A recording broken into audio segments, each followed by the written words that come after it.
Good morning दोस्तों, स्वागत है आपका अपने प्यारे favourite YouTube channel RBSC online classes में। स्टूडेंट्स, लास्ट वीडियो में हमने बात की थी कि श्वसन जो तंत्र है वो किस तरीके से हमारा होता है और वो कैसे कार्य करता है।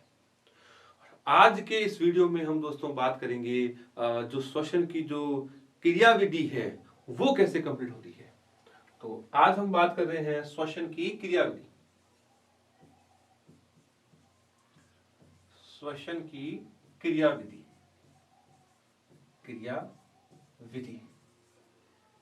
यानी कि इनका मैकेनिज्म कैसे होता है, कैसे हम सांस लेते हैं और कैसे हम सांस को छोड़ते हैं। दोस्तों, श्वसन की प्रक्रिया के अंदर दो एक्टिविटी होती है, एक सांस को लेना और एक सांस को छोड़ना।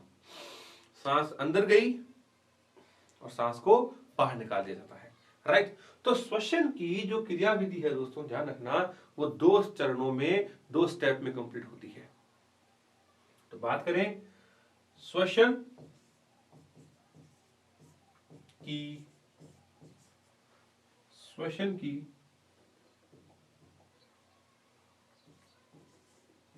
प्रक्रिया दो चरणों में पूर्ण होती है। क्या होता है? दो चरणों में पूरी होती है। इसमें एक को कहते हैं आपके अंतः श्वसन, अंतः श्वसन,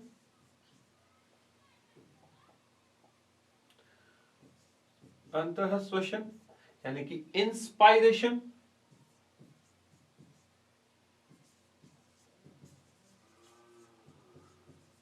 इंस्पायरेशन, इसको इनहलेशन भी कहते हैं। क्या कहते हैं? इनहलेशन भी कहते हैं। तो इसको अगर बात करें तो इनहलेशन भी कहते हैं, ठीक है। तो अंतः श्वसन। दूसरी जो एक्टिविटी होती है दोस्तों, वो होती है आपके नीह श्वसन,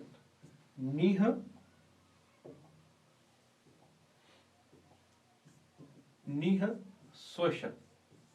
इसको एक्सपायरेशन भी कहते हैं, एक्सपायरेशन भी कहते हैं, एक्सहलेशन कहते हैं। क्या कहते हैं इसको? इसको कहते हैं इनहलेशन, इनहलेशन। इसको बोलते हैं एक्सहलेशन, एक्सहलेशन। क्या कहते हैं? इनहलेशन और एक्सहलेशन। यानी कि अंतः श्वसन, आप नाम से समझ गए होंगे कि सांस का अंदर जाना, और एक्सपायरेशन यानी कि सांस का बाहर निकलना, यानी कि एक्सहलेशन और आपके इनहलेशन,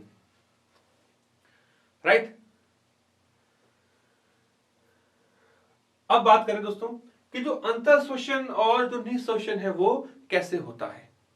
तो दोस्तों, जो अंतः श्वसन है, अंतः श्वसन में दोस्तों ध्यान रखना, सांस को अंदर लिया जाता है, राइट। तो सांस को अंदर कैसे लिया जाता है, कैसे बाहर छोड़ा जाता है, उसकी हम एक्टिविटी देखते हैं। उससे पहले दोस्तों मैं बात करना चाहूंगा हमारी जो पसलियां हैं उनका अरेंजमेंट कैसे होता है। तो दोस्तों ध्यान रखना कि हमारी जो पसलियां होती है वो दो हड्डियों से जुड़ी रहती है। मुख्य रूप से आगे की तरफ जो हड्डी होती है, ये वाला पार्ट, उसको कहते हैं स्टर्नम, और पीछे की जो बोन होती है हमारी वर्टिब्रल कॉलम यानी कि रीढ़ की हड्डी, उनसे क्या है कि पसलियां जो है वो जुड़ी रहती है। यानी कि हमारे बैक से स्टार्ट होती है एक हड्डी और आगे आकर के अटैच होती है, राइट। इसी तरीके से एक हड्डी यहां से निकली और आगे आकर के अटैच होती है। कहां? उरोस्थी या स्टर्नम। तो पहले हम उसकी बात करते हैं, फिर हम आगे बढ़ते हैं। देखिए, तो होता क्या है कि हमारे शरीर में इस तरीके से एक हड्डी होती है फ्रंट के ऊपर, उस हड्डी को कहते हैं दोस्तों उरोस्थी। क्या कहते हैं? उरोस्थी, इंग्लिश में कहते हैं स्टर्नम। इसमें होता क्या है कि रीढ़ की जो हड्डी है वहां से एक बोन निकल करके आती है हड्डी, वो आकर के यहां अटैच होती है, राइट। इसी तरीके से एक हड्डी जो निकल करके यहां आती है। तो उसको अपन नेक्स्ट जो डायग्राम है उसमें बात करते हैं।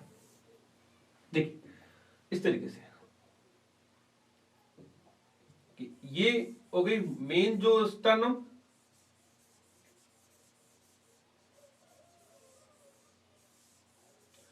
राइट, जिसको उरोस्थी कहते हैं। इसमें जो पसलियां हैं वो यहां से निकल करके आगे आगे के अटैच होती है। जैसे 1 नंबर ये हो गई, इसी तरीके से 2 नंबर रीढ़ की ये पसलियां, ये 3 नंबर, ये आपके 4 नंबर, ये 5 नंबर, 6 नंबर,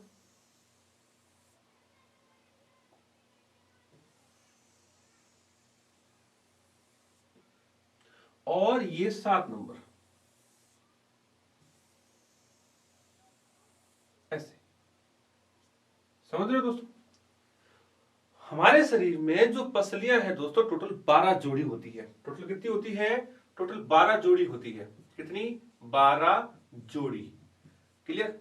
उसमें दोस्तों ध्यान रखना 1 से जो 7 जोड़ी है ना, जैसे ये 1 नंबर, 2, 3, 4, 5, 6 और ये 7, ये डायरेक्ट जो है दोस्तों ध्यान रखना ये जुड़ी रहती है स्टर्नम से, यानी कि उरोस्थी से। उरोस्थी या स्टर्नम, स्टर्नम कैसे जुड़ी होती है? उरोस्थी या स्टर्नम से डायरेक्ट जुड़ी हुई होती है। उसके बाद की जो पसलियां हैं 8 नंबर, 9, 10, राइट। तो ये इस तरीके से 8,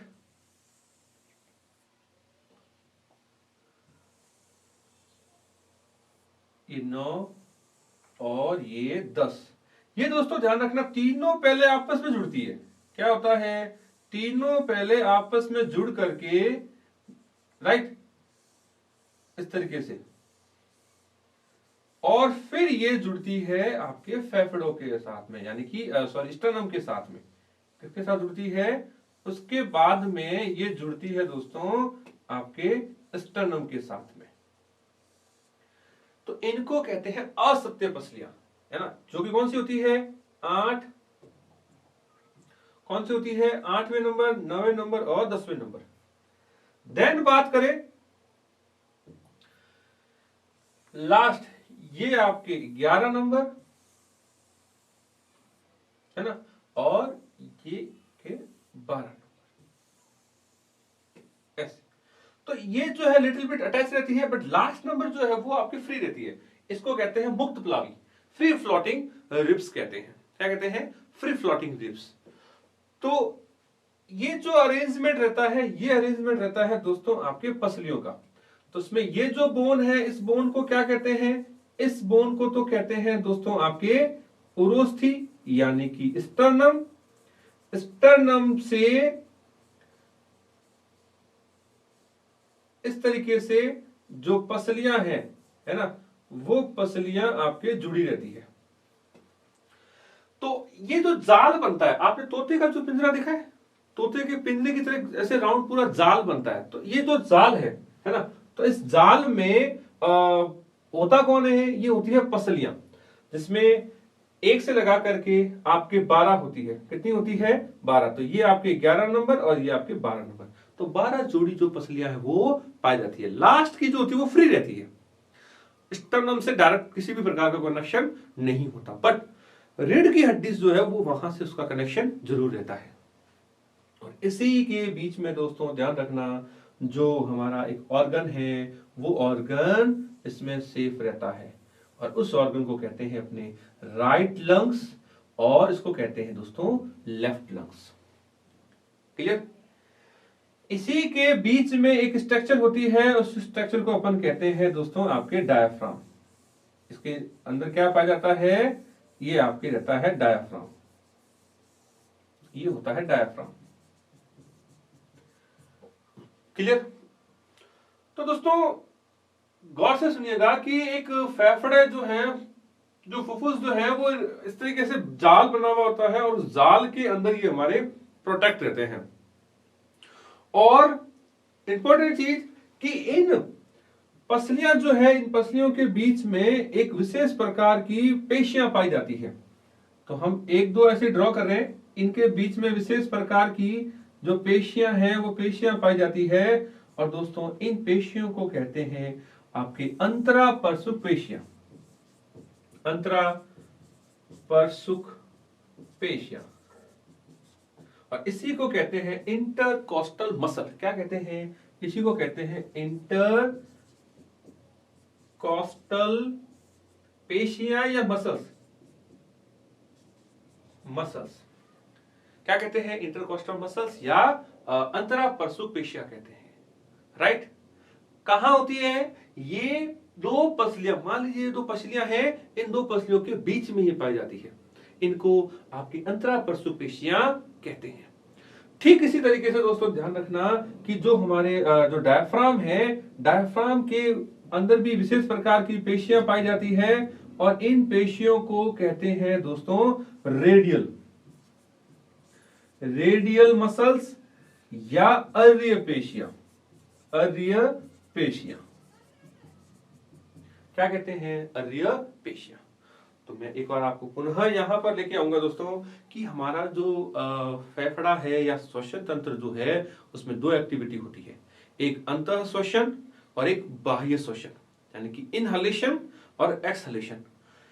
इस एक्टिविटी को जो कंट्रोल करता है, सांस को लेना छोड़ना, उस एक्टिविटी को कंट्रोल करते हैं दोस्तों ये विभिन्न प्रकार की पेशियां, है ना? कौन सी?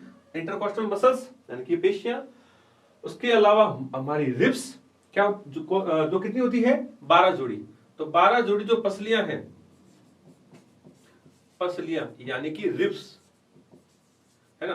तो ये 12 जोड़ी जो रिब्स है, ये प्लस डायफ्राम, ये मिलकर के एक जो सिस्टम बनाता है उसको बोलते हैं थोरेसिक बकेट, अस्थिका पंजर कह सकते हो या वक्ष पंजर कह सकते हो, जिसमें हमारा फेफड़ा पाया जाता है, यानी कि लंग्स सेफ रहते हैं।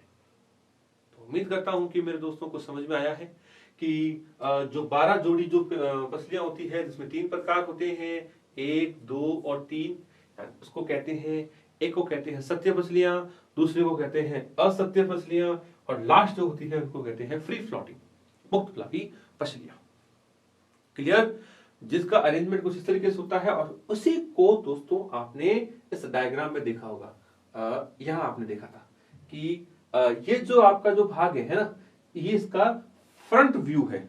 हमारा जो श्वसन तंत्र है उसका ऐसे फ्रंट व्यू है, जिसमें आप इन पेशियों के एंड को देखते हो, है ना? तो देखो पसली का कटा आखिरी छोर, तो उसका जो आखिरी जो छोर है वो हमें इस डायग्राम के रूप में दिखाया गया है। राइट? तो दोस्तों ये ध्यान रखना, ये पसलियां हैं, पसलियों के बीच का ये जो पार्ट है ना, इस पार्ट को कहते हैं आपके अर्रिय पेशी, सॉरी इंटरकोस्टल मसल्स। क्या कहते हैं इसको? इसको कहते हैं आपके अंतरापरसुक पेशियां, अंतरापरसुक पेशियां यानी कि इंटरकोस्टल मसल्स। और इन्हीं मसल्स के साथ साथ में एक होती है डायफ्राम। डायफ्राम में यहां एक जो मसल्स होती है उसको कहते हैं आपके रेखीय या अर्रिय, रेडियल मसल्स को कहते हैं। तो उनके थ्रू क्या है कि कंप्लीट जो एक्टिविटी है वो कंट्रोल की जाती है। क्लियर? अब वो कैसे कंट्रोल की जाती है उसकी अब हम चर्चा कर रहे हैं इस तरीके से, तो गौर से देखिएगा। तो जो फर्स्ट जो एक्टिविटी है उसकी हम चर्चा कर रहे हैं, और वो एक्टिविटी है दोस्तों आपकी अंतः श्वसन। अंतः श्वसन, इनहलेशन, इनहलेशन यानी कि सांस का अंदर जाना। तो देखिए अंतः का मतलब होता है आपके इनहलेशन। अंतः का मतलब क्या है? इनहलेशन, सांस का अंदर जाना। तो ध्यान रखना दोस्तों, सांस अंदर जाती कैसे है हम उसकी बात करें तो देखिए ये जो पसलियां हैं, है ना, पसलियों के अंदर सबसे पहले क्या होता है कि जो डायफ्राम है वो जो नॉर्मल अवस्था में रहता है, अब वो फ्लैट होता है। एक डायफ्राम गुबंद का आकार का ना, डोम शेप होता है, जो कि धीरे धीरे फ्लैट होता है, चपटा। जैसे डायफ्राम चपटा होता है पसलियों में, है ना, पसलियां और उर्वशी जो फैलती है वो क्यों फैलती है कि पसलियों के अंदर जो अंतरापरसुक जो पेशियां हैं, दोस्तों गौर से सुनना कि पसलियों के अंदर है ना अंतरापरसुक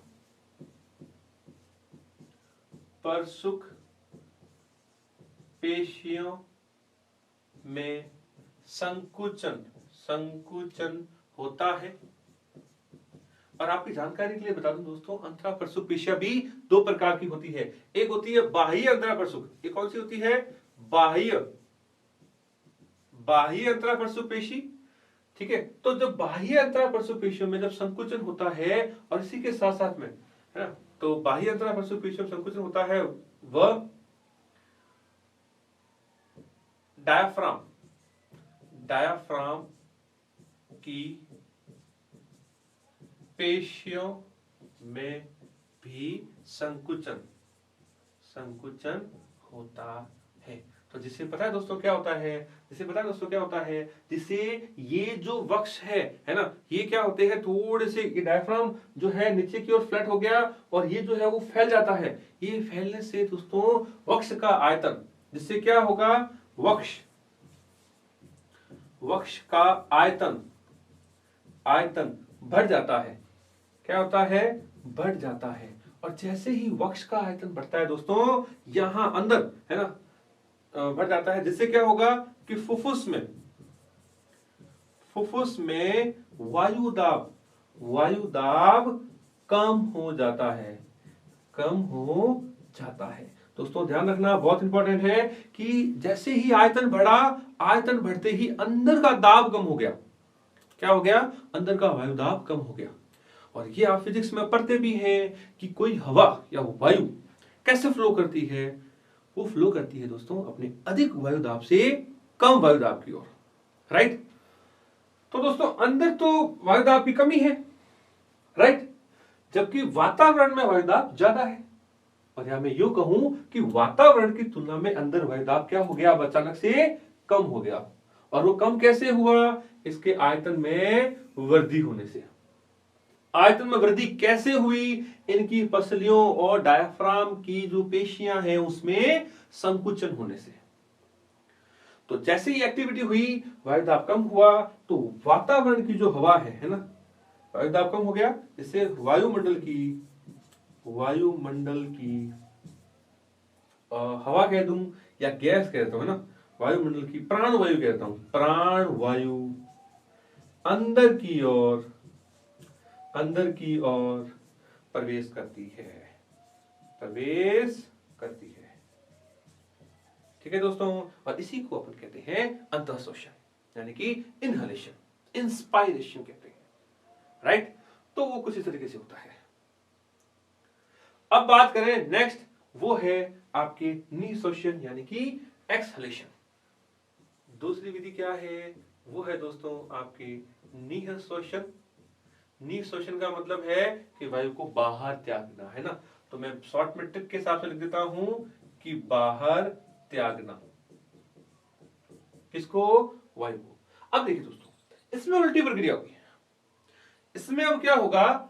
इसमें यह होगा कि भाई जो आंतरिक अंतरा प्रसुप पेशियां है, आंतरिक अंतरा प्रसुप पेशियों में संकुचन होता है, तथा डायाफ्राम की पेशियां पुनः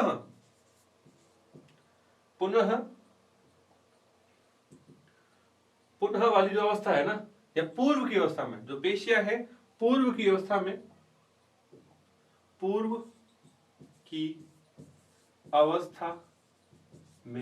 आती है। जिससे क्या होगा दोस्तों? जिससे क्या होगा कि इस तरीके से ये जो ना डायफ्राम वापस से फ्लैट से डोम होने लग जाएगा। जैसे फ्लैट से डोम होगा, अंदर का जो गैप है, वो गैप क्या हो जाएगा? कम। गैप कम हुआ तो क्या हुआ? आयतन में कमी। इससे क्या होगा? फुफ्फुस में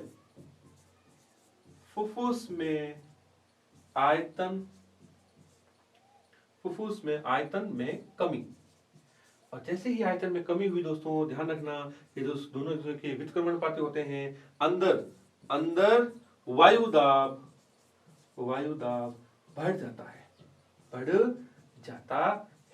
और जैसे ही अंदर वायु दाब बढ़ा दोस्तों, तो अंदर की जो गैस है उसको बाहर निकाला जाता है। इससे क्या होगा कि अंदर की वायु, अंदर कौन सी वायु दोस्तों? CO2 अंदर की वायु को बाहर निकाल दिया जाता है, आई बात समझ में दोस्तों?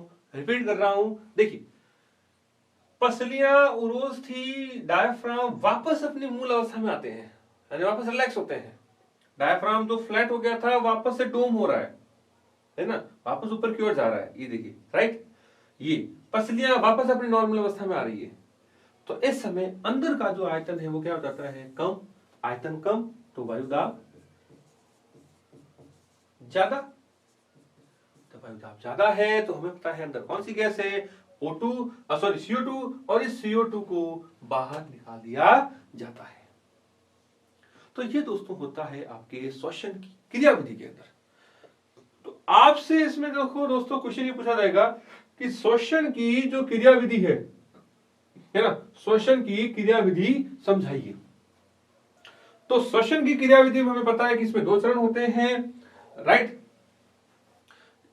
अंतःश्वसन और निःश्वसन, यानी कि इनहेलेशन और एक्सहेलेशन, राइट।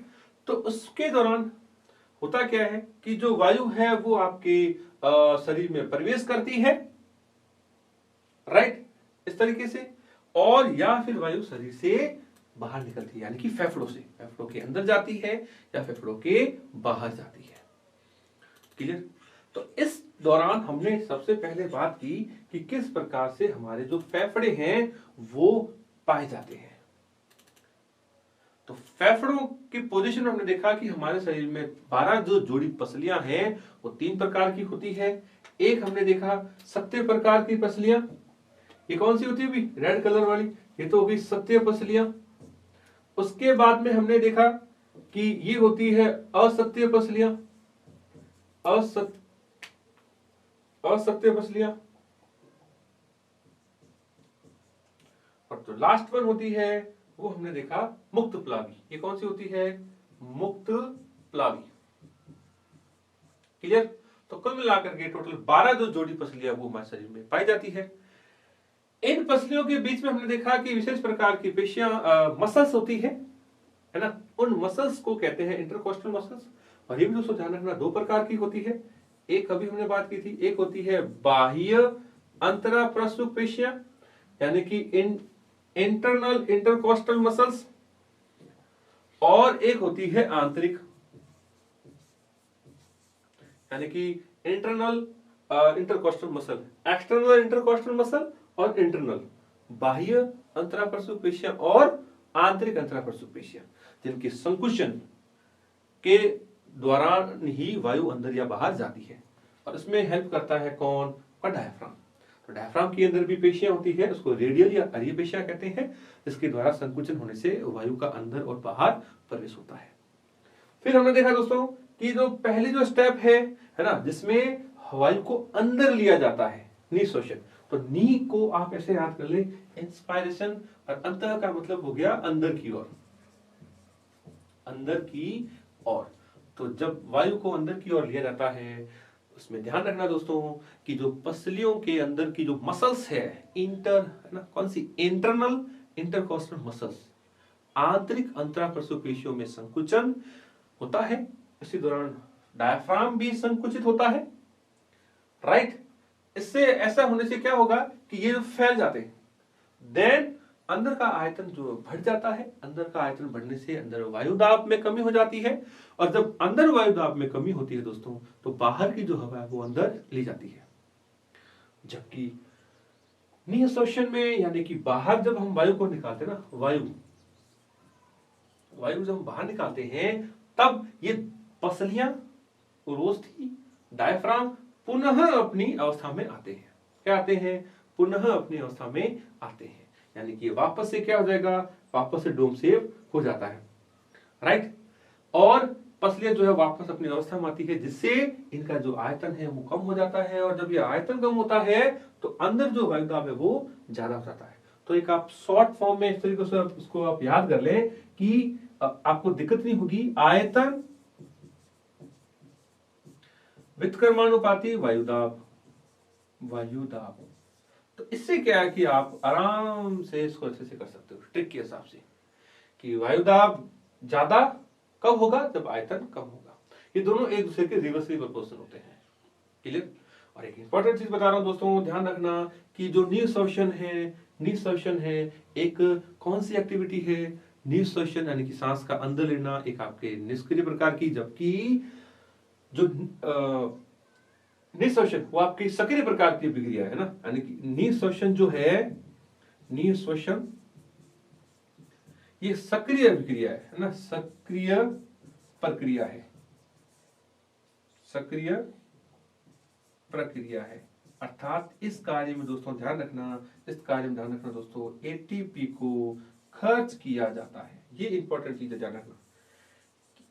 सांस का जो अंदर लेना उसमें कोई प्रकार की ऊर्जा खर्च नहीं होती, जबकि सांस को बाहर निकालने में हमारी ऊर्जा जो है वो खर्च होती है। तो दोस्तों उम्मीद करता हूं कि आज का जो ये टॉपिक है वो आपको अच्छे से समझ में आया है। वो टॉपिक था आपका श्वसन की जो क्रियाविधि है, राइट।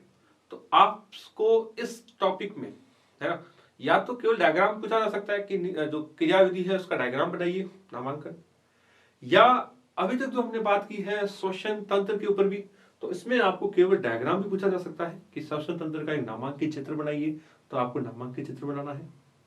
या फिर ये आ सकता है श्वसन तंत्र का चित्र बनाते हुए उसका वर्णन करें, तो आपने को वर्णन करना है। और या अभी जो हमने क्रियाविधि की बात की थी कि किस प्रकार से जो श्वसन की जो क्रिया है, निःश्वसन और आपके अंतःश्वसन, उनका सचित्र वर्णन करें। ठीक है दोस्तों, तो उम्मीद करता हूं कि आज की जो ये क्लास है आपको अच्छे से समझ में आई है। तो अगर अभी तक आपने लाइक नहीं किया है तो जल्दी जल्दी आप इस वीडियो को लाइक कीजिएगा, और मिलते हैं हमारे नेक्स्ट वीडियो में एक नेक्स्ट टॉपिक के साथ में। तब तक के लिए थैंक यू सो मच।